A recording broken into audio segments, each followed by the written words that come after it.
G'day guys, I was just cleaning up some of my turtle trays that I've made. They've turned out actually quite beautiful. I adore this holographic glitter from Resin in there. And I thought it might be helpful for somebody who may not know that you can clean up a sharp edge with a jewellery tool which is called a deburrer, and that's it here. And it has like a little protective bit on the end so it doesn't usually scratch. Of course you can use a craft knife, they're quite good, but I find when I use a craft knife I usually have to heat this first and then give it a scrape, and there's always the risk that you can, you know, use the tip and scratch right into that surface there. So this one I've already cleaned up, and I'll just show you a tiny bit on this one here what I'm talking about. I don't know if you can see it, but there's a sharp edge here, and I don't like to leave that on if I'm selling anything for somebody.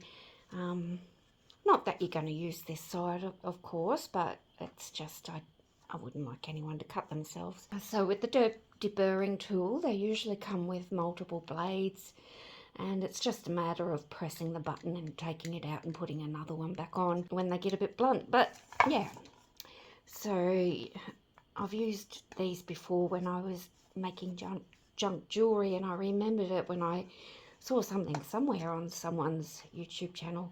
They're quite good. They sort of roll along with that protective bit there, and it stops you damaging anything, and it just takes off the sharp edge. And you can go over it a few times until you're happy with it. Sometimes I find on these edge little bits that's where you're prone to get a bubble as well. That can make it feel a bit sharp too.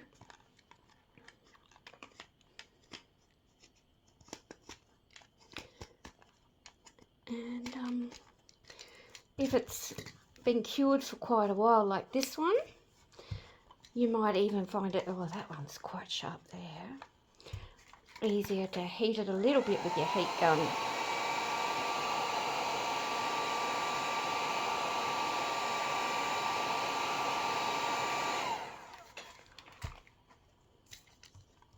And then give it a go, and it'll usually come off a lot easier, because these have been cured for a few weeks now. That feels much better.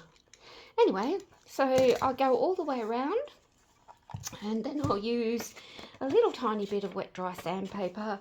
I don't bother wetting it for this part. I just tear off a little tiny piece, and if I get a little bit that had a bubble, which I can feel just there, I just give it a little tiny rub.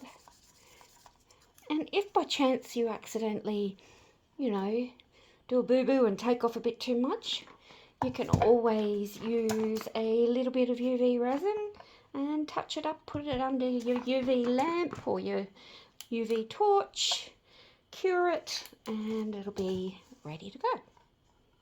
So there you go.